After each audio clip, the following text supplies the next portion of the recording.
你想象過嗎？如果世上最珍貴、最神聖嘅同在，就咁樣靜靜地、緩緩地，喺我哋完全冇察覺嘅情況下，悄然離開咗我哋嘅生命，呢種失去，係咪會令我哋痛徹心扉，但又後悔莫及？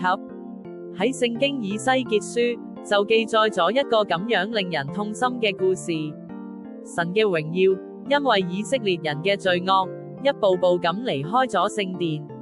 正如金句所講，耶和華嘅榮耀從殿嘅門檻嗰度出去，呢唔單止係神嘅離去，更係佢對人類背逆嘅沉痛回應。